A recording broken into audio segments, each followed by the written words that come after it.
nali ngezaako okutegeeza because nafuna feedback kuva mu bantu. Abantu bano nagezaako kubanyonyola ne bagamba omuntu wabanga yava mu kizikiza oba mu satanist talina kusigala nga atuwadde same message. Lwaki either ajja kuba nga akyaliyo. Lwaki nti bino bintu bya mwoyo. Wobanga olabye ekintu mu mwoyo tekitegeeza nti mu reality bwe kito bwe kino okola ki bwe kino okuba. Kubanga nageza okubalaga nti wano enjiri gye tulina okubuulira Yesu gye yaŋŋamba mu ggulu nti tulina okubuulira enjiri abantu balokoke basobole kuyingira ki eggulu. Si enjiri ekondeminga oba etiisa oba ekanga. Mbu enjiri egamba don't do this. Kubanga Yesu kenyini tiyabuulirako enjiri yagamba nti nviiri. Wobanga olina olunyiriri lugamba nti Yesu yabuulira enjiri ya nviiri y'amasaati y'okwambala y'okola ki ojja jimpa. Either enjiri gye yabuulira ng'ekwata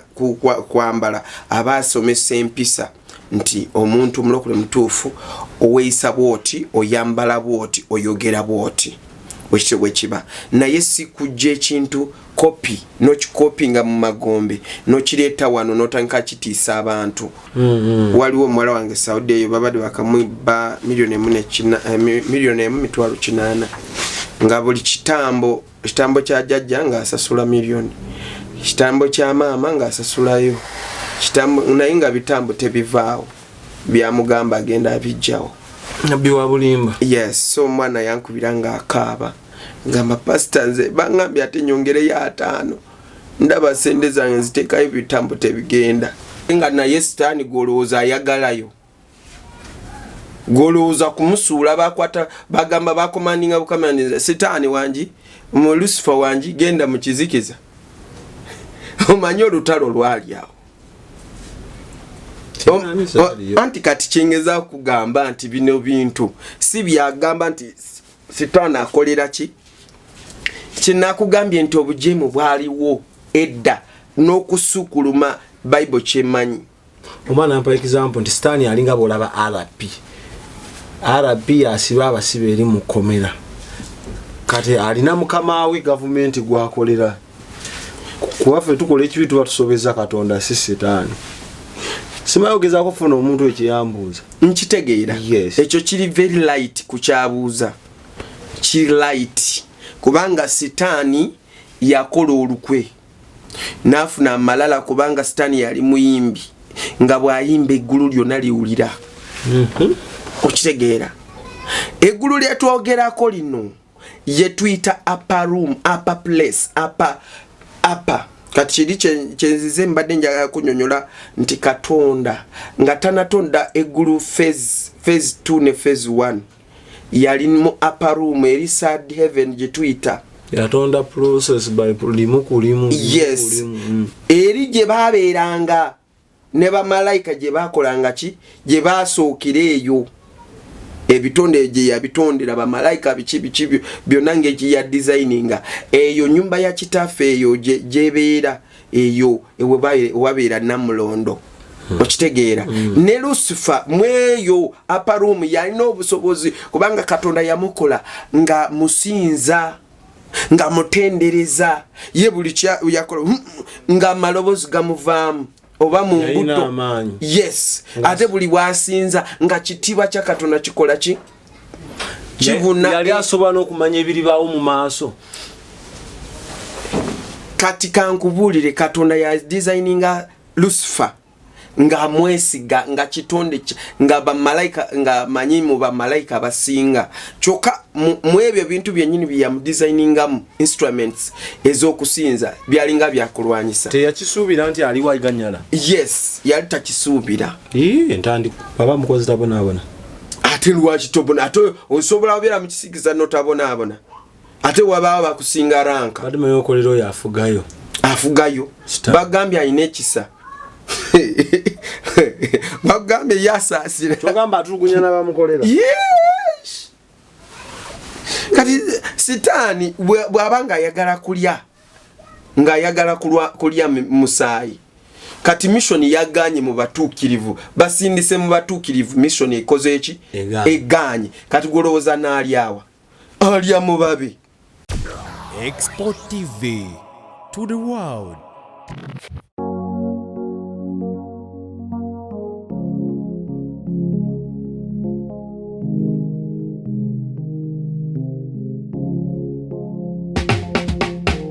Kankwanjulire Cambridge Junior School esangibwa Matugga Kito bano beesowoddeyo okubangula omwana ow'omulembe guno. Omwana agenda okufuluma ng'alina obukugu obulala bungi omuli okukozesa ebyuma bikalimagezi oba kompyuta, okuwuga, okuyimba n'okukuba ebivuga byonna, ate nga ne co-curricular activities tetuzisudde muguluka. Buli nzikiriza y'omwana essibwako essiira, tulina day ne boarding. Buli ekikozesebwa ku ssomero omwana akisangako. Abasomesa baffe batendeke tusobola okulabirira omwana wo okumala ebbanga lyonna ne bwe guba mwaka mulamba kusa neddekeya eri abannassale. Cambridge Junior School esangibwa Matugga Kito, kilomita emu okuva ku Bombo Road. Okumanya ebisingawo kubira administrator ku 0773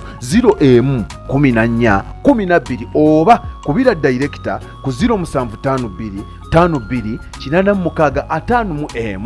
Cambridge Junior School, a well for knowledge. Kale omulabi waffe nate tuze tunyumyemu ensonga nkuyajaza tuwetedde olunaku olwaleero kyengenda okusaba tanaba kusubscribinga bambi subscribinga ate bwoba bikunyumidde ne munno kamuwe tokeesigaliza tutambuze obubaka bw'oyagala ne bw'otakola ki ne bw'otayagala eno restaurant ky'otagala kiyite kugenda oli ekyoyagala. Mu bufu obwennyini nga tetunabagenda wala ngenda kusooka nkusabe nti gwa alina okusoomozebwa mu bulamu bwo ng'otulugunyizibwa endwadde zino wammanga tukufunidde abantu abakugwa bagenda okuyambako okuwonya endwadde nga si kuziweerera kuzirabirira obulwadde bwange buliikiriza. Abayita ba God Heals Abo Medicine ogenda bafuna ku namba y'essimu 0706 nate 06 4923 ne ku WhatsApp kwebali eddagala lyabwe likutuukako mu buli nsonda y'eggwanga mwoli so gwe kuba bukubi bo bakikoleko booli bweru w'eggwanga. Zino endwadde ze tutendereza ze tulowooza nti z'amaanyi omuli prostate enlargement, ememe egwa wansi, ania, asthma, alusa, sinuses, okulumizibwa omugongo ne mu nnyingo naddala abantu abakuliridde mu myaka, low sperm count, teekako brain tumor, diabetes, ebizimba, fibroids, teekako allergy, syphilis ne PID. Tubitendereza nebbo eri kuzanya n'akwagala. Mukwano gwange ng'ogezezzaako wangi biganye togwamu ssuubi. Kindly bakubireko ogenda kulabawo enjawulo. Bagambe soda yampadde namba musumba sooka obambulizeeko then n'abe alpha tulabe ekigenda mu maaso. Mukama yeebazibwe. Amiina. Abooluganda kansubire nti muli bulungi. Amanya gange nze Pastor Edward. Tutuva mu Spiritual Purpose Gospel Network. Tuli babulizi b'enjiri.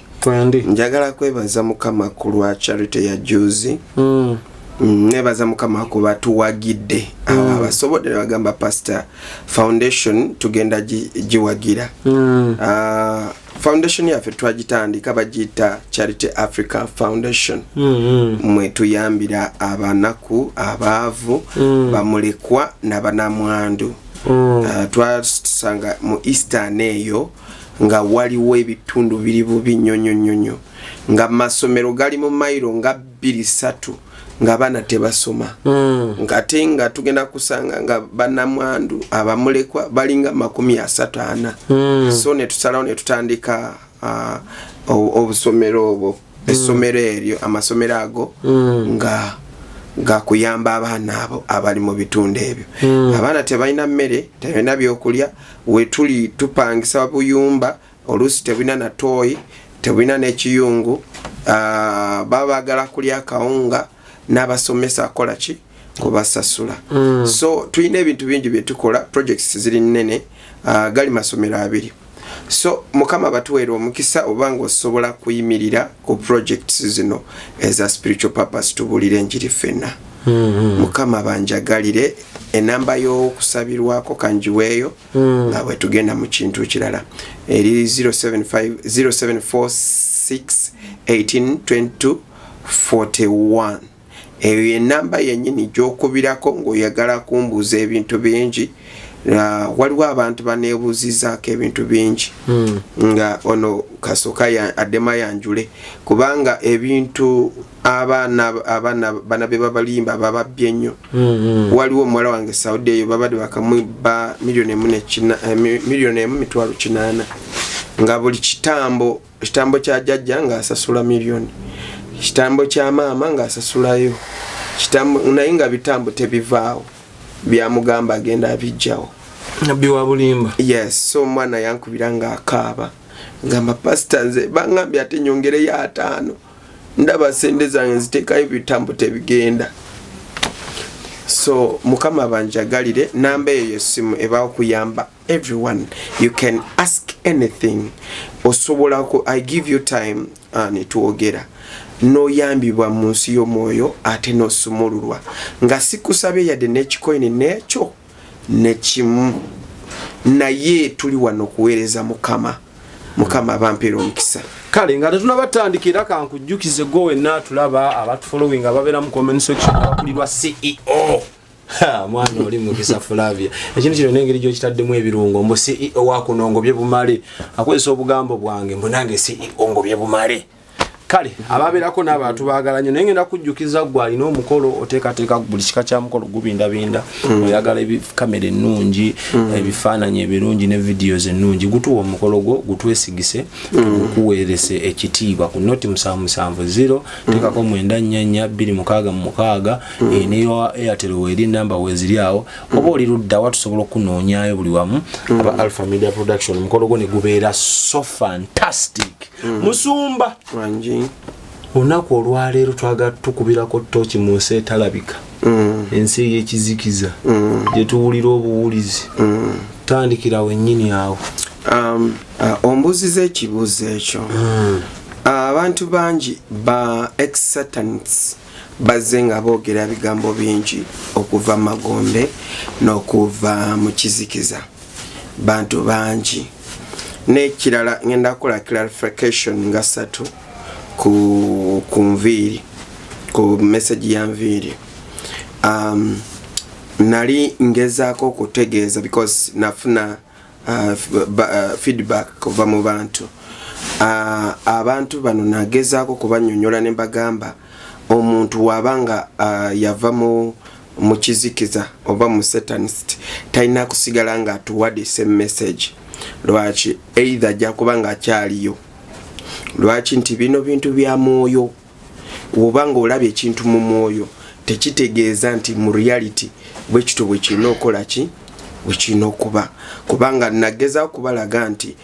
wano enjiri gye tulina okubuulira Yesu gye yaŋŋamba muggulu nti tulina okubuulira enjiri abantu balokoke basobole kuyingira ki eggulu si enjiri ekondeminga oba etiisa oba ekanga mbu enjiri egamba don't do this kubanga Yesu kenyini tiyabuulirako enjiri yagamba nti nviiri obanga olina olunyiriri lugamba nti Yesu yabuulira enjiri ya nviiri y'amasaati y'okwambala y'okola ki ojja jimpa either enjiri gye yabuulira ng'ekwata kwambala aba asomesa empisa nti omuntu mulokole mutuufu oweeyisa bwoti oyambala bwoti oyogera bwoti wekiba naye si kujja ekintu kopi nokikopinga mu Magombe nokireeta wano notandika kitiisa abantu okitegeera nze ebintu bye nalaba mu ggulu ekibuga kitukuvu kye nalaba mu ggulu nakijjayo nenkireeta wano nenkigamba abantu nti bannaye ekibuga ekyamugulu kiri Gindi oba temukiyingira nedda tekiba wekiti ekintu kiba nti Katonda wabanga yakutwala Sitani wabanga yakutwala Magombe novaayo tojja kutiisa abantu neki ate abantu nobakwatirawo omuntu buli bwajja ekirooto ekibi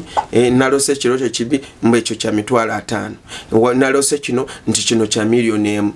okitegeera so abantu abo mubegendereze mwegendereza kubanga kimanyi kiri kintu kimu oleta message eyo ino kubanga irokola ememe emyoyo kubanga bwetugoberera ebintu bwe bityo amagombe gajuddeyo motoka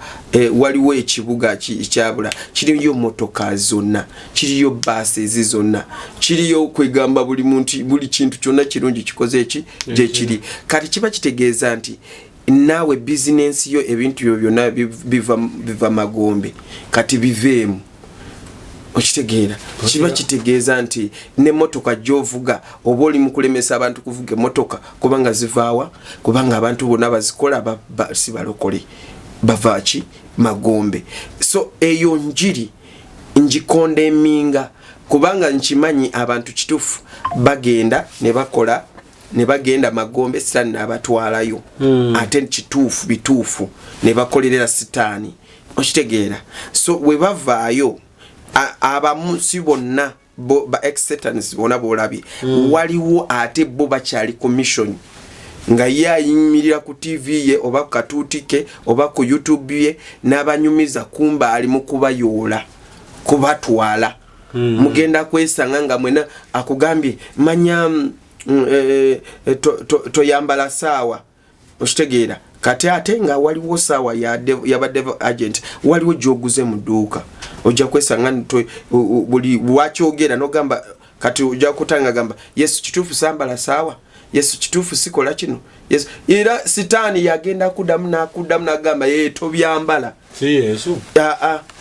si Yesu bagamba kituko tulina okwebuuza ku Katonda Yesu anti katoli kubanga yakigambye si moyo teyagambye gwe Yesu abate yagambye gwe okitegedde mpulira so ekyo njagadde okusomesako katono okulaga nti buli kikwetolodde si kya mulokole buli simu gyolina eyo gyompulirizaako si yaki company yagikola si ya mulokole eyo network ejja bintu wano n'ebireetawo si yaki si ya mulokole naye ffe we tujja wano bwakabaka bwa Katonda bwakabaka bw'eggulu Yesu yakka magombe yajjayo ekisumuluzo ekisumulula wano obulamu kati buli bwe tubeera n'ekisumuluzo wano kiba kitegeeza nti obwakabaka bwa Katonda tubulina wano butambulira muffe kati buli kintu kyonna ekijja mu ngalo zaffe tuwamba buwambe biba bifuuse byaffe tulira okitegedde biba bifuuse ki byaffe kubanga olina amaanyi Yesu yennyini akutudde munda muli ekintu kyonna we kiba kya sitaani eri okiwamba ne kiddawo kubanga ekibuga kyonnyini kibuga kyennyini kijuddemu ba devil agent kijuddemu basezi buli ekiro babeera basala abakyetoloola bakisereramu naye ate gwe mulokole wokolera business ate ne business gyokola oba engoye zotunda oba bikopo byotunda oba migati gyotunda si mulokole yagikola okitegeera naye lwakuba amaanyi gali muggwe munda muggwe mu mwoyo muli osobola kuwangula amaanyi gali nga totegedde n'okutegeera agali ku bintu ebyo abantu abo abamagombe babaleese sigambye nti magombe tebasaddaaka basaddaakira ddala buli kimu nga mukiraba basitani we bakyogera wekiri kati ngenda kutandika kino nze gye bankyaza magombe eyo magombe genyini amagombe gali mirundi mingi ngamba amagombe g'ekizikiza ngenda kutambulira mu nsi y'ekizikiza watali yadde akatangala ki n'akamu bw'osiga ekifaananyi eri wakati waggulu wansi w'ensi tuli wansi w'ensi mu kizikiza kye tuyita ekizikiza sigambye bano principalities kati ezo principalities era nja kujja nzinyonyole tuli ku yansi ya kizikiza yes gwe kyolina okumanya nga sitaani tanaba kujeema mu ggulu eno waliwo ebisolo byajemmera ddala Katonda initially nga nono tanavaayo yes mu butonde Katonda bwe yali atonda waliwo ebintu bye yatonda ebikulekule ebyo bisolo byowulira binama bitondera amanyi nti mbitonze biri jemu creation yabyo yagaana waliwo bye ya destroyinga waliwo ebyasigalawo tekinafuya amuli olunyiri Katonda lagana nalabanga byonna birungi anti kati ngambye before our creation on this earth okitegeera kubanga Katonda asukulumye Bible eno wetandikira Katonda asukulumye Bible wekola ki wetandikira kubanga wogamba Katonda yatonda lunyiri lusooka lwoka lutwala some good time good years kutonda eggulu lyokka kati abantu bamu bambuuza Katonda nga tanatonde eggulu yabeerangawa wali owuliddeko ekibuzo bwe kityo nali natera nakikubuuza tolooza nti nali mpulidde kiwuli oba nali natera naawe kikubuuza nti yali abeerawa era ku Sitaani ne Adamu ani yasooka ku nsi ku Sitaani ne Adamu Sitaani yasooka nti Sitaani bamusula before Adamu oba bamusula after Adam no before Adam kati ate nga Bible nti panera kati awo bintabula bamusula wakoze ensi yatondwa mu nnaku ezo omukaaga ezo ze batulaga awo wennyini nga Katonda asoma bye yatonda temwali mu kusuulibwa kwa Sitaani kati ye yali yamusuula wange ensi yagitondera omwezi ogumu anti kati mu kutonda ensi Sitaani yali yamusuulawo Sitaani already yali yamusuula yamusuula kunsi anti kati olaba ensi eno yaliko yali etabuddwe ekizikiza nekitangala n'amazzi naye nga nsi yaliki yaliwo okitegedde ngezaako kiwulira kati ensi eno mu kutondebwa kwayo yo nga nsi Katonda yajja buzi n'agamba leka kino kikole ki agenda obitonda nga olwedde Sitaani yagwadda ekitegeeza n'ekkubo lye bagamba nti we yagwira yatonda nga era alyerula bweruzi nga bwe nkugambye mu kusooka Katonda ebintu bino nga Bible kyetatulaga Bible kyetatulaga because eyo Bible ewandiika ne bwewandiika tenyonyola kyenkugambye olunyiriri lumu lwoka Katonda n'atonda eggulu n'ensi yatonda eggulu n'ensi yasooka n'atonda eggulu naddako ki ensi kati mu kutonda ensi eno still ensi yali teina formula waliwo ekizikiza waliwo ekitangala waliwo amazzi okitegeera still waliwo bbanga kuva ku lunyiriri olusooka kutuuka ku lwokubiri ne Bible egambye ekyogerera mu nnaku kati mu nnaku zitandika ng'amaze kutonda nsi mu lunyiriri olusooka sooka osome Bible kubanga bantu bayinza okuba confused nze na confusingiddwa dda navuddeko waliwo n'erya neringambye mu comment section mbusoda lokoka Yesu akwagala abaana abagenda kunja sooka osoma lunyiriri olusooka mu Bible lubereberye emwemu olubereberye Katonda yatonda eggulu n'ensi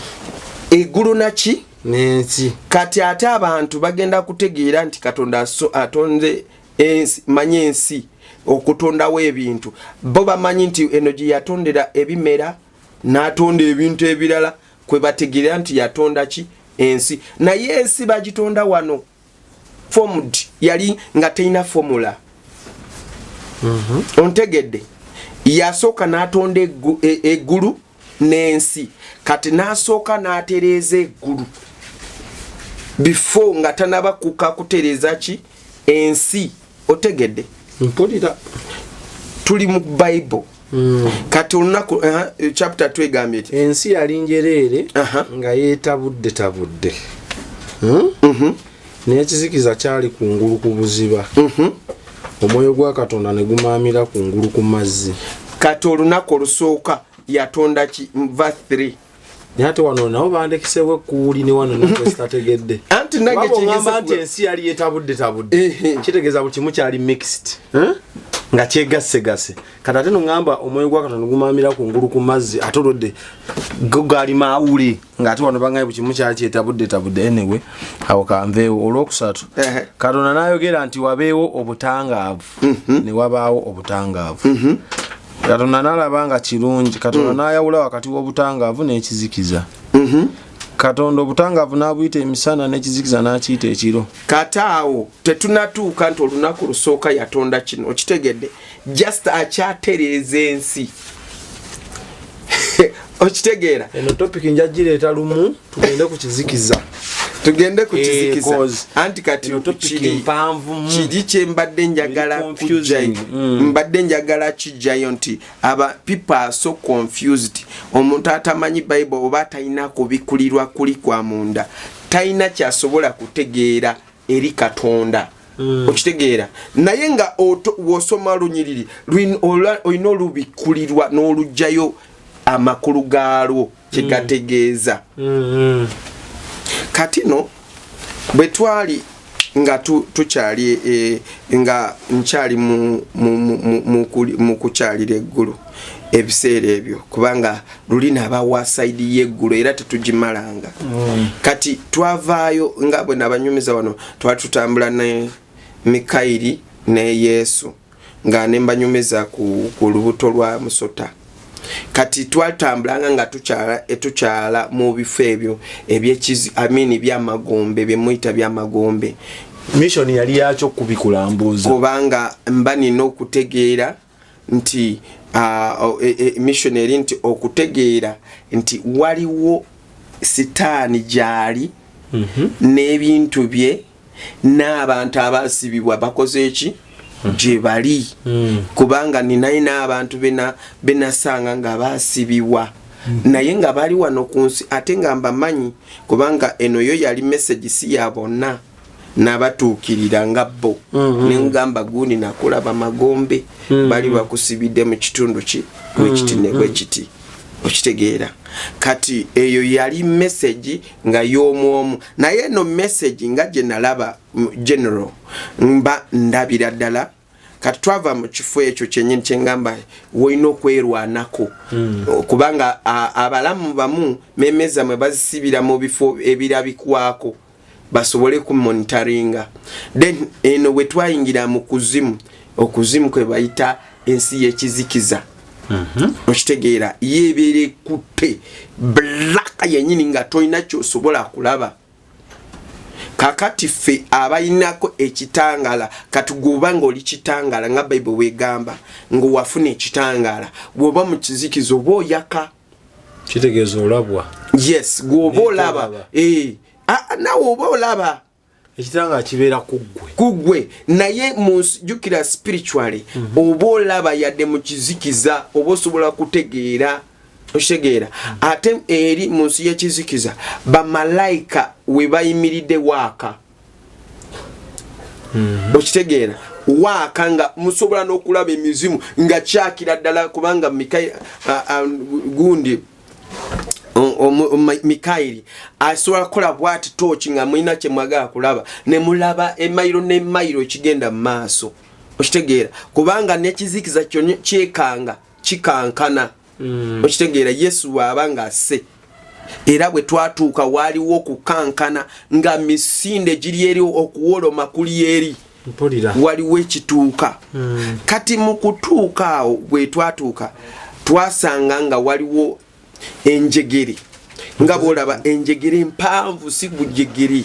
nga olaba abantu babasiba enjegere naye abantu basiibuufu bantu bonna bafuuka obuntuntu bwe babeereyo like they appear in mubiri. Yes oba olaba in form of a person mu mibiri gyennyini era gino. Yes oba olaba in form of real person. Naawe oba weeraba bw'otyo bagobera somehow. Anti kati gwoba okisinziira nga bweweerabye ate sometimes gwoyinza obuteeraba naye kulwakuba bali bakuleese olabe.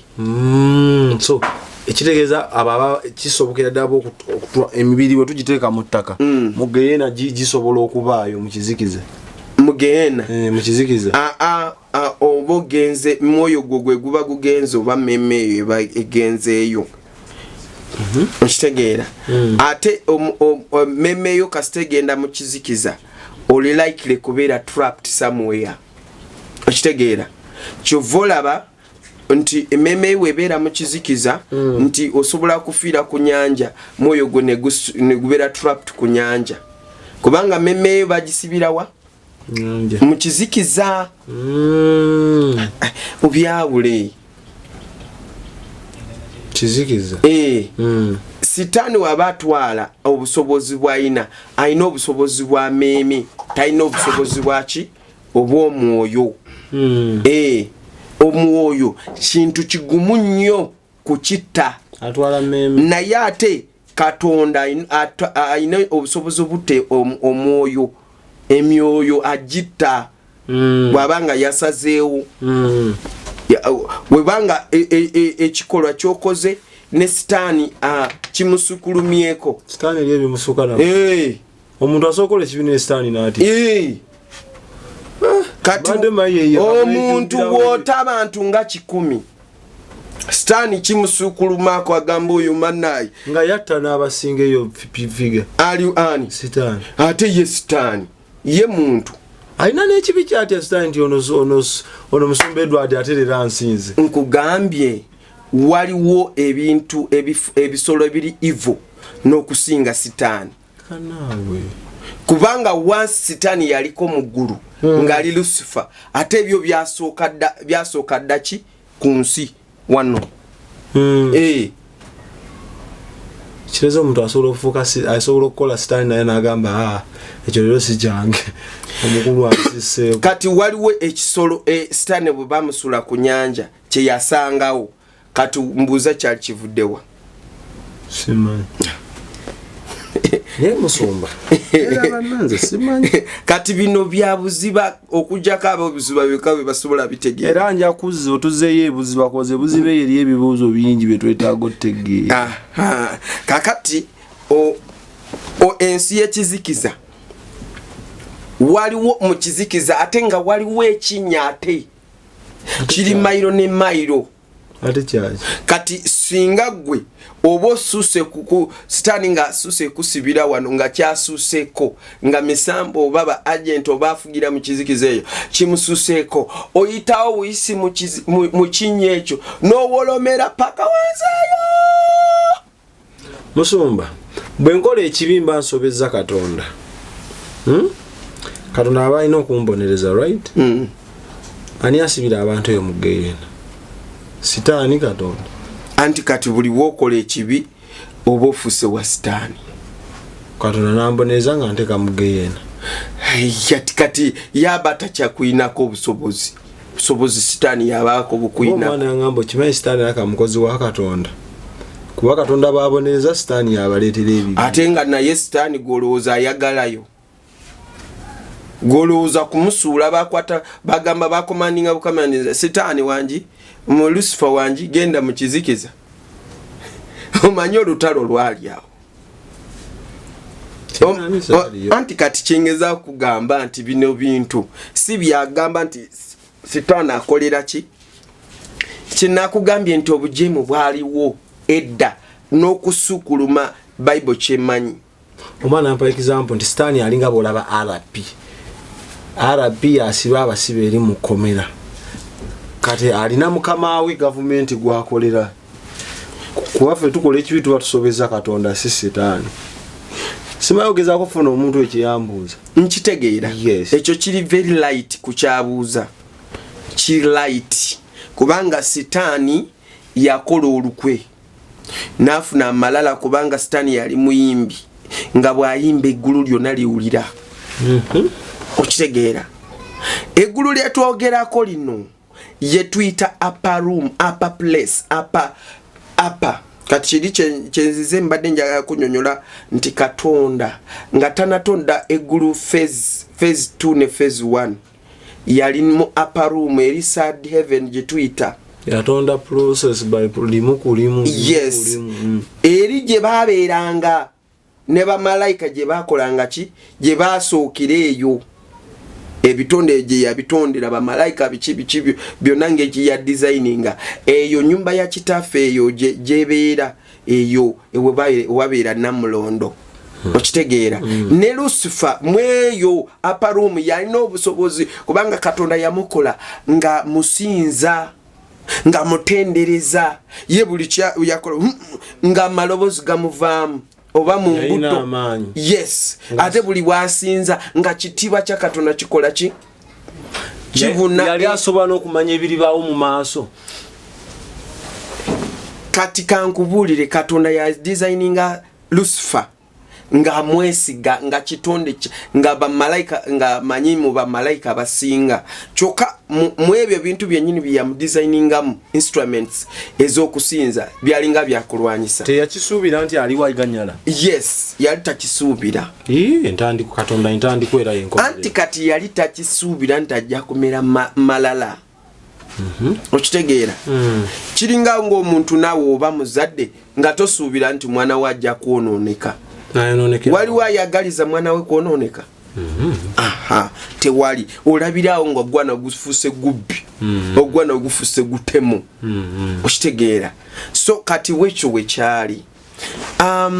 eyo just tubagaziya tukomye wali eri ekinnya mwe bakusuula mu kizikiza era mulimu ekinnya. Yes mu kizikiza oba oliawo ogenda kulaba emmeri namba ng'ejjudde abantu n'ebigugu byawo nga bayita nga eri mu kizikiza teriyo mirembe era eno nga kukaaba kuwoloma bakaaba. Yes bawoola ate mu kizikiza eri gwoyo oyinza okuba nga oli mu kizikiza bakuteeka mu kizikiza naye osobola kufiiringa nti ndi kunjegere ate waliwo ekintu era kigenda kunumba. Baba beera babbo anti spiritual assensinga n'emuzumba edwali bwetegeera kubanga bino bya mwoyo si bya bino kubanga wano ku nsi kuno wobeera mu kizikiza amazima maaso gaba tegala oba wamanta bwoti naye era osobola kufiiringa nti eno nyumba ngenda gitomera mu nsi y'ensi y'omwoyo ya wano ewanene era oba osobola kutegeera nti waliwo ayogera eddoboozi nkoze eki ndiwulira kati nabo babeera beewulira. Yes osobola kubeera bwotyo kakati nendaba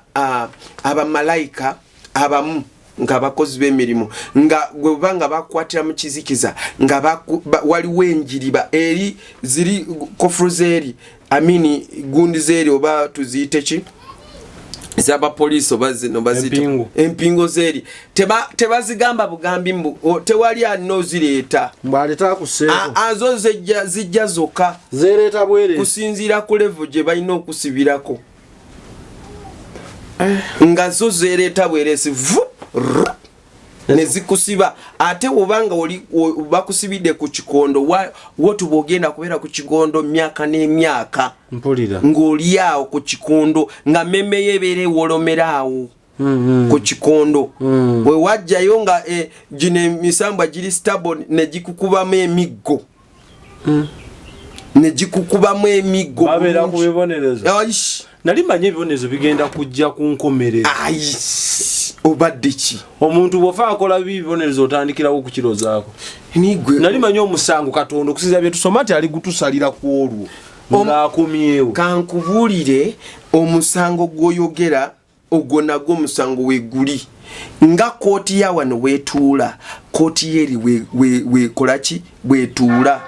waliwo ekifo kye batuuliramu sigamba nti judgment eri mu kifo kimu mu yeegulu gye tulinda judgment yeegulu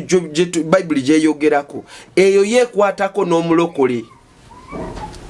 nuwobeera ng'oli mugulu ojja kufeesinga judgment yes then womala kufeesinga judgment bajja kukakasa nti kituufu onoosobera onoofuga na kabaka w'abakabaka judgment yekuyisaako ku level gy'olina okukola ki kuyitako okitegeera kati gwe bw'obanga tunategeera ebintu by'omwoyo weetaaga obitegeere kubanga Eliya kennyini olaba ye yagenda n'omubiri gwe gwonna muggulu abasajja mwe balinga basatu bagenda n'emibiri gyabwe era gye bali najjo kati balina embiri ze balimu kati Yesu omubiri gwe n'obwogunoonya wano ku nsi toligulaba yagenda nagwo Yesu n'omubiri gwe gwennyini bwe yafa bwati n'akyusibwa n'akyuka n'abeera n'ayingira kiri ekifaananyi ky'eggulu n'ava mu kifaananyi kino kye yali ku nsi kati ng'alina okusituka nnaku 3 nga bw'ali n'omubiri gwe akema gombe okitegeera akole crusade abuulire enjiri asumulule n'emmeme z'abantu n'emyoyo gy'abantu sitaani gye yali asibidde mu kizikiza ate nga batuukirivu kiri kye nakugambye sitaani asobola okusibirawo naye nga tolina musango yes kiri kye nakugambye kuba mbadde manyi nti mu geyeena olwedde kati baba bakusalira omusango ate kati enjiri ebejja kukolayo ate kati kankubuuze kati omulogo bw'aba akuloze oba olina kyomukoze ntoka mulogo wande wefa ngenda direct mu geyeena nakugambye ekintu kimu asobola kuwamba memmeeyo naye waliwo olunaku lw'okununulibwa eyo mu nsi y'omwoyo waliwo olunaku lwe bayita lwa kununulibwa kwolwo eggulu liba likambwe nnyo lisindika bamalayika mu sectors zonna za sitaani kununula abantu nga Yesu bwe yajja nanunula bali batuukirivu okitegeera n'abajjayo n'ayambuka ki nabo bwekito bwe kiri so buli bw'obeera nga oli asobola akuzindiriza n'akuloga oba n'ofa mu kufa ng'oli yakuloze oba yakusebuse oba kintu kyonna ne kyapeninga nga mubi yakoze eki yakikoze kituufu ajja kuwamba akuteeke mu buwambe naye si mirembe na mirembe okitegeera kati waliwo abagenda mu buwambe mirembe na mirembe be bantu abakolera sitaani gwe wakkiriza n'onyweza sitaani n'ogamba rubale wange simuvaako okitegeera oyo ye muntu bw'abanga agenze eri mu buwambe atayinza okubeera n'omukozi waayo baba mukozi tabonaabona ate lwaki tobona ate osobola obeera mu kisikiza notabonaabona ate wabaawo bakusinga ranka badde okolera oyo afugayo bagambye alina ekisa bagambye yasaasira togamba atulugunya n'abamukolera kati sitaani bw'abanga ayagala kulya ng'ayagala kulya musaayi kati mishoni yaganye mu batuukirivu basindise mu batuukirivu mishoni ekoze eki eganye kati golowooza n'alyawa alya mubabe okitegeera baleetawo nsongasongaawo nti walemeddwa kusaddaaka omwana mu budde butuufu kati gwe katukimeki kubanga bamaze kulya abantu bonna bewasuubiza babamazeewo kati kiddako bakimaki gwe ensi y'ekizikiza ekanga ensi y'ekizikiza etiisa wabaayo kuwowoola nga bwe nkugamba oba okyali awo ogenda kulaba ekirindi ne kikka nga bawowoola ate giriba zibakwatira mu bbanga bakumazeewa okujjako omumwa gwe batasiba omumwa gulina okusigala nga gukola ki nga guwowoola nalaba emyoyo gy'abantu meme z'abantu ezisibiddwa abantu nga bali bangi ate nga wano bali balamu wano ng'otambula naye nga memeyo eri mu kizikiza ewowoola oli okola yes ngeri okola kati muliyo nazidiru sebo bajja ne bakupangisa n'ogenda n'okola era n'obeeri wansi mu kizikiza ng'ogenda kukola mirimu ate tukotolaba nti oli atuula wano n'asala mbuzi ye n'ayita bajjajja kuva mu kizikiza n'abasasula bajje batulugunye yabo bajjajja nabo balimba nkitegeera mpita nezija nenkola ki ekiba kinzizaayo eri mu nzikiza sindayo bajjajja nterezeemu kubanga kati musumalabayo eri badde bakusibye omuzukulu n'akuyita jangu ontugire soda nojja n'omutuga oddayo eri mu kizikiza anti jjukira buli w'omutuga oba ogenze ku ranka ndala bw'omutuga n'afa naye zo ranka z'ogendako nga tosobola na kuyamba bajjajja muterezeemu bagenda kugamba lokoka kakati mu kizikiza eyo oba olaba nti osobola kutunulira omuntu si for example si yegwe it's okay nange kimasiyenze nemugerezeeko kubaana balina ekiwago nalabi mwana nga agamba nze siri example oli yamugambe nti poor n'agaana I'm not example naye abera ayinza gaana mugerezeeko kati mu nsi y'ekizikiza abbe oba osobola tegeera nti abbe n'ojja kusanga oguma nga gwagejja bwe guti ogutunga gwakola bwe guti okitegeera bagejja nnyo amatu n'emimwa ogutwe nga guli mu format yaagwo nga kino kyakawe kiti abera kitewe kuba akafaananyi n'oeditinga ng'ozimbulukusiza abantu n'obaterawo ne bategera musumba kyannyonnyola wetumbize omanyi abaana abakola editi sobola okugaziwa ajja ekifaananyi bokinyonnyola bakitegeere bulungi okitegeera kati nga buli kiri kyenagambye mbu baba barescuinga ate nga bakukyusa sigamba mbu ekizikiza kyembagamba mbu kafu katono bwe kati nti you move mailo ne mailo mulimu n'ensozi sebo mulimu n'ebikko okitegeera mulimu n'abali bo nga bo bakomanda abalagira emisambwa nga bo bakomanda baki beyo mu kizikiza nga bakomandinga sebo waliwo no authority waliwo n'obufuzi bwawo sebo naye byonna Yesu wajja nakabwati n'abadde nga atudde ku ntebe efuga misinde gyennyini teri kusemberera awo badduka eyo mu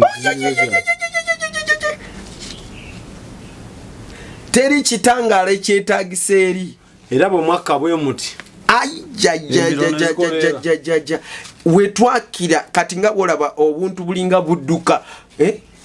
for example nga nsanafu ezo woyiwako omuliro oba zibu n'emiwabu buli nsanafu ziba olaba nzibu zijira mu line naye gwe baako kyokola n'oyiwa waawo ojja kulaba emisinde kye bayita okubuna omuwabu yes so kati wekityo ekizikiza kiri operated era ogenda kusanga ng'omuntu bamusiba nga bw'alaba bamalayika ng'ayita mujje munyama nze bansiba bwenti ne bwenti sina kye nakola okitegeera naawoza ate bibanga biseera bye by'okumugjayo avaayo ebiseera banga tebinatuuka era tebakikolako asigala nga bwakoze eki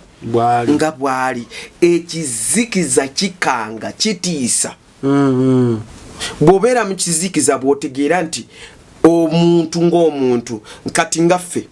osobola kulaba ringa eyakira wano ku mutwe kabanga kabonero kati ne twatambula ne tuka kifo ne bandaga nti eri department ogiraba ogiringiza nti eyo ekola ku sabotage mu crusades kucyankalanya yes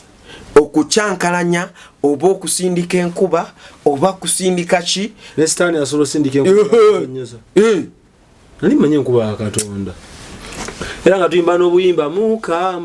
mukama oli wakwagala kyobomanya enkuba eri abalungi n'ababi kyobomanya abasajja bakola crusade eyo northern enkuba yajja n'ekibuyaga nesuula ebyuma byonna n'ebigoya bweti ne stage zonna nezikola ki nezigoya empewo nga yamaanyi ng'ekuta ng'erimu buli waliwo lulina posting akantu bali bakola crusade kano bakayita kati akazimu bakayita akazimu akaimpewo weyegattira bweti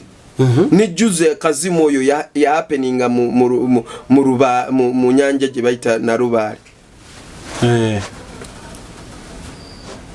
kazimu oyo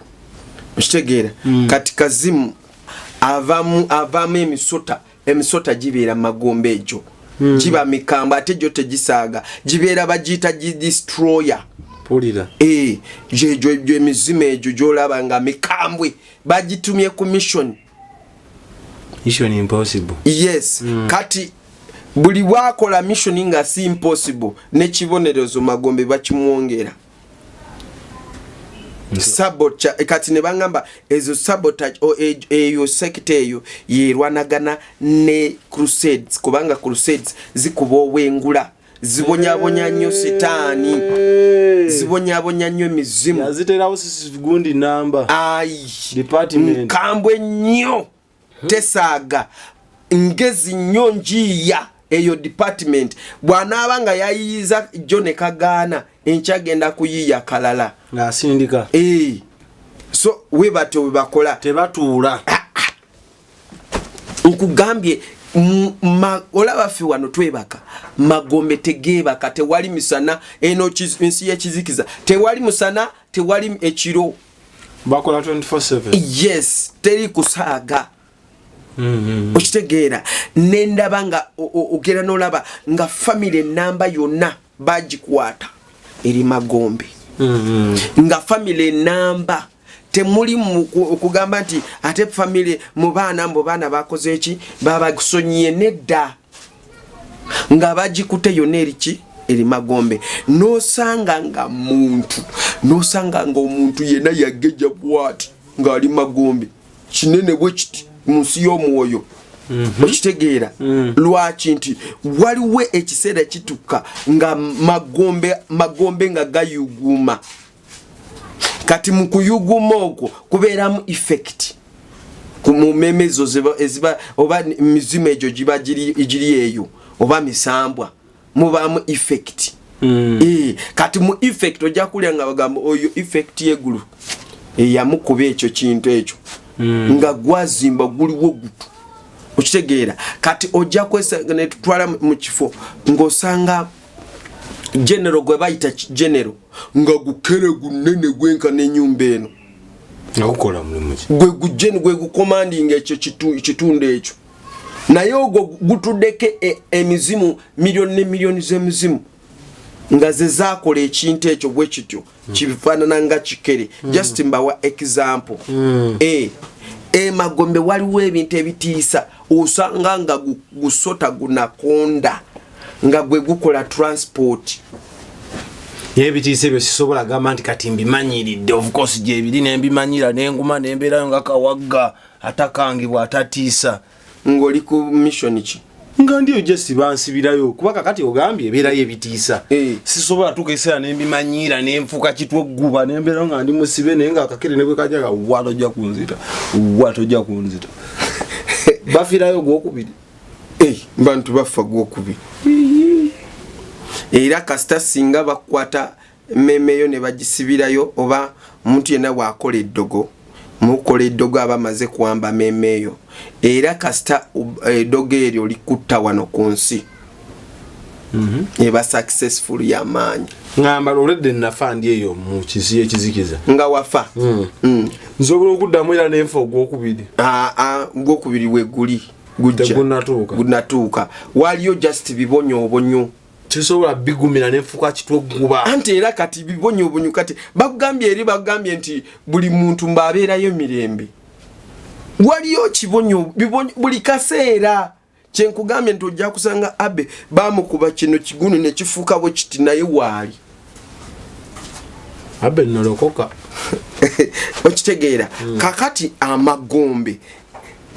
oyinza okusanga ekintu kifaanana ng'enjovu naye si njovu okitegeera naye nga bikanga nga bitiisa nawe byali bikutiisa ate kati olina authority naye era oba okiraba ogamba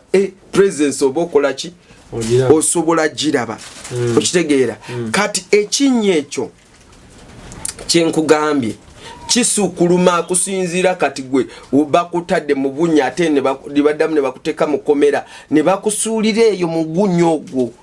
bafunako omukisa ogulingizaayo ate osobola kulingizaayo obeera Faraawo n'olaba nga bali bawanuka bali bagenda ku speedi ensi eno gyolaba eno buli kadde meme z'abantu zibeera ziwambibwa buli sekendi buli katikitiki ye Stan tali akola loss Stan aliwo okutwala ekinene yalwana okutwala ki ekinene okusinga ffe ate ffe side ye bakabaka bwa Katonda bakulaga nga muli too slow Ni Katonda ye omuyinza bintu byonna musumba. Ate muyinza wa bintu byonna yaveri ne yekolera ku Crusade wano nabulira enjiri abantu ne balokoka. Ola musajja asobola akola ku Crusade buli kaseera kizibu okumala kuziso zisange. Ziriwa. Mabala ne Crusade kisinga. Musumba balokole musaba mani. Mbulira anedaka soko mbulire chachi mu kibuga muno na mabala kisinga. Inako zino bibinsanya. Kanawo on a serious note kakuwagira abalokole gomoza lwaki abalokole bavu nnyo basaba mande paka mande sokolabe walo ne kanisa for example walo kanisa wali nze siri mulokole mwavu kimenyeko ate siri example yokubera mwavu sigami nti gwe ngambira ante balokole batwalide mu bonna it's on record gendo okebere abaana bali mu kankule mu Musumba era nze singanda linkola mu police ngankwata abayido nalinkera mu makanisa ago nenjola abo simaye bakinanjira kanisa mbu simaye za simule nanga za bali omo tebakola bamanyi byawandikibwa mu mitwe kankubulire mulokola asibibwa oba yola bayigokola nja kujja ne pa Bible eganda akola n'okuli atali eno ekyo kirala abaana babera mu kanisa bafuka bamanyi byawandikibwa mu mitwe byerere bajja kubuza kanisa zawayiwa kakubuli waliwo kanisa eri wali ku munaku kizimbe kimu kanisa wasibala erinya ku munaku erina bulagala wagulu kanisa wasibala kati mbuza lero bwe bawo pa night nga ne bali balina nga balina ka night bonna bakola omulundi gumu ola oyita mawalaika gabudieri nasoka ayitako mu nkudinge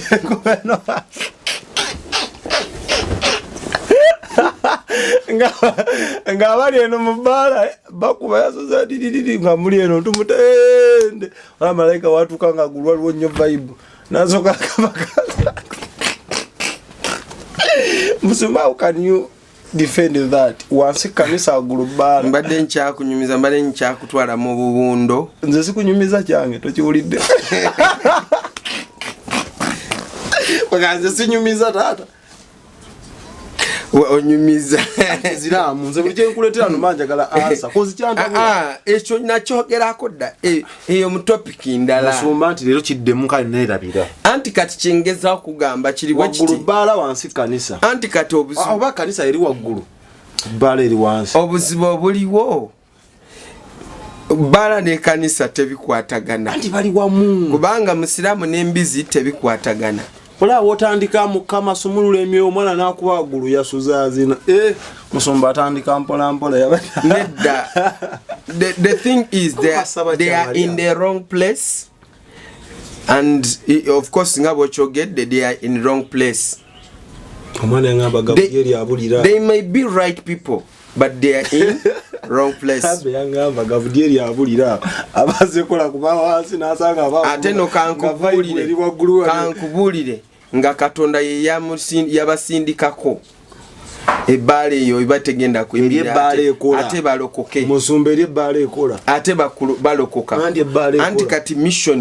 mission eyo nzibu kubanga gwe n'amaaso go okirabira ddala nga wachachi ye ayina ensobi aze sina gwe nsalira musango sikuba business ya muntu yonna ate church business nzachogedde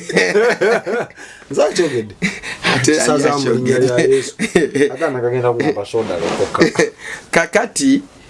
mbadde nkyakunyumiza nti ensi y'ekizikiza osobola kulaba ng'obuwundo n'ebitundu bya Katonda naye obuwundo bwe bujja nga bwina amaaso ng'abantu ogenda akolawo tukawundo ne kafuuka muntu omu osobola kubeera awo n'olaba nga ebintu nga bintu biri byekizikiza oyinza okutunula n'owunga n'ogamba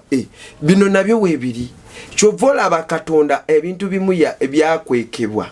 ne bisigala nga bya buziba naye kati Katonda yatukola obubi yali abitumanyisa ne tutolema kutomera ne kati yabitukweka ensi ye abiragako bamu ate abamu tetubikkiriza eri omuntu gwosaana gamba nze Katonda aba akutumye nanga ajjayogere nange lwaki ayita muggwe tonti Katonda naye aleka yakyogera abantu banyiige no si kunyiiga okiba Musumba era betwogera abantu batwa abalalu abawedde emirimu anti kati tulina okuba abalalu kubanga abalokole batuyita dda abalalu ffe twakiriza kubeera abalalu nze siri mulalu anti kati nze nange siri mulalu naye mulalu siri ndiga onogaana oli akuyise mulalu ye oli akulaba ng'omulalu ate busi nga ye bamusiba obwongo ne bakola ki ne bateekawo n'ejjiriba tekitutte mu person not person kati oli bw'aba nga agambye gwe oli mulalu kati oba oyagala omukolera eki nze siri mulalu wamma gwe oli mulalu abbe tasobola kuba mulalu nolwakwame temulaba abbe dictator nno nze kankubuulire yakudictatingiddeko not to dictate not but to resist anti kati waba nga ali mulokole kati ate gwe oli amuyise mulalu kati lwaki taresistinga sombawumba mu mensi y'ekizikiza tegwa amalojjo kati kambabuulire abalalu fe abagenda akola ebintu bya bulalu Yesu bwe yajja wano era abantu bamuyita muki naye bamuyitako omulalu Yesu naye bamuyita omulalu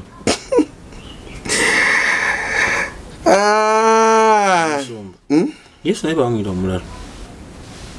bagenda kugumira ku ye kakati waliwo ebyokulwanisa bye bakozesa okujjayo emyoyo kati tugenda kubaako tusomako ku Bible kubanga sitagala nnyo abantu bagamba nti ate tuleka nga emitima gyaffe gikoze eki otukatisiza butisa notatuwa solution yes notatuwa solution anti katika mbagambe nti ffe Mukama yatuteekako tusobola kubeera nga tukola emirimu gya Katonda ku bwereere ate era abantu betusabidde netununula kuva mu nsi y'ekizikiza bangi nnyo nteeza musumba ekifaananyi bw'okyogera kiraga nti eri abantu abawambibwa emmeeme zaabwe naye nga tebannaba nakufa nga ziri mu kizikiza tubalaba batambula naye nga bawambibwa abantu abo nakoze noti yange embuze omanyi ebintu bya gundi nabyo abantu abo nga bawambibwa waliwo obusobozi obw'okukola ki okubanunula osomuwa mununula nga yetakiriimu alina okibaamu kubanga omuntu yawambibwa kasita ategeera nti nakola ki nawambibwa kyangu nnyo okola ki okuvaayo naye omuntu agambye nti nze sinawambibwa kati kambalage ekintu kyembadde njogerako mu Psalms 88 ku lunyiriri lwa 6 ngenda akulaga ekintu ekifo kyembadde njogerako olw'omukaaga ontadde mu bunnya obuli wansi ennyo mu bifo eby'enzikiza mu buziba Mukama yebazibwe genda ku lw'omusanvu obusungu bwo bunyigiriza nnyo era ombonyabonyezza n'amayengo go gonna seera oluddako olw'omunaana onjawukanyiriza wala n'abo bemmanyi onfudde ekitama eri abo nsibiddwa so siyinza kuvaamu olulala olw'omwenda eriiso lyange likulukuse olw'okunakuwala nkukaabira buli lunaku ayi Mukama ntega engalo zange eri ggwe olw'ekkumi oliraga abafu ebyamagero abaafa baligolokoka balikutendereza. It's a question. 11 ekisa kyo kiribuulirwa mu magombe n'obwesigwa bwo mu kuzikirira. Okwo kuba kwemulugunya kw'abantu abali eyo. Atu ono yali yemulugunyiza Mukama. Lindako nkyakulaga okwemulugunya okuli magombe. Okitegeera okwemulugunya okuliwa mu magombe. Genda again Psalms 17:14 awo. Psalms 107 yeah. 14 nabajja mu kizikiza n'ekisiikiriza ekyokufa namenyaamenya enjegere zaabwe 15 awo Katonda ali mu kuddamu kiri sigala ng'ogisoma 15 kale singa abantu batendereza Mukama olw'obulungi bwe owulira n'olw'ebyamagero bye owulira eri abaana b'abantu 16 kubanga yamenya enzigi ez'ebikomo n'atemera ddala ebisiba eby'ebyuma oluddako 17 abasirusiru okwonoona kwabwe n'olw'obutali butuukirivu bwabwe babonyaabonyezebwa abasirusiru abatuyita abalalu n'okwonoona kwabwe n'ebigambo byabwe bye batuteekako Mukama tali basonyiwa babonyaabonyezebwa emireme kale maliriza ne 18 emmeeme yaabwe etamwa emmere yonna ekiddako ne basemberera emiryango egy'okufa emmere eri mu kizikiza guba musaayi gw'abantu naye lwakuba oba spiritual oyinza obutafa bayinza okuleetera akabakuli onywe ommere n'ogaana kubanga ebate obeera mu kubonaabona oluddako tumalirize 19 ne balyoka bakaabira Mukama mu nnaku zaabwe n'abalokola mu kweraliikirira kwabwe abo bokka abeenenya ne bakaabirira Mukama abalokola mu nnaku zaaki n'akabiri tukasome tukasome atuma ekigambo kye n'abawonya n'abajja mu kuzikiriza kwabwe Mukama yebazibwe amen ensi y'ekizikiza gyeri it's real ya mazima kateno mbanyumizaako naye simazeeyo kubanga obudde badde butono naye njagadde kubalansinga Bible ne benalaba direct kulwobudde tutusimye nnyo obuziba nnyo naye next part 2 bwe tulijja wano tulitandikirawo ku buwundo kubanga mbadde ngentandise genda kusima buziba benalaba mu kizikiza ekizikiza kikaabya kibonyabonya sinakukaaba n'obwokaaba teryakuwulira n'obwosikaba buzigo bw'ekisezi teryakufaako ne gwokaabira naye ali mu kaaba mwena muli mu kaaba kivula bakuwoola kuba kungi ate wakiri ab'ekizikiza bagamba nti wakiri tuli mu kizikiza ate waliwo abali mu kaliro kweli ebyo waliwo ebitundu waliwo Geyeena ndala eriko akaliro omuliro nga gwo gukwokya si guli gwenyini guli gwe basuubiza gwe bateekateeka guli waliwo ate omulala ekigula luggi yes je guli kati ntera kugamba abantu buli bwogamba mpita omuliro kuva mu ggulu bwobanga ddala wajjudde amaanyi spiritual buli bwoyegamba mpita omuliro kino kigambo kibwatuka ng'omuliro era eri mu ggulu muliro gujja direct era bwobanga okolanga fire ng'olina kyoyokya ng'oli mu spiritual warfare wegendeze kwokya mugandawo wegendeze kwokya muntu yenna kwetolodde byabya ddala Mukama abanjagalire weewaawo nkwaniriza gwe wenna tulabye n'otusaano tutuukidde kasheyalinge kalaikinge kakomentingeko kyonna ky'oyagala oba ovuma oba oyomba oba osiima as long as okomentinze Mukama Katonda abatukuumire tusinkane mu sitoola endala bye bye Export TV to the world.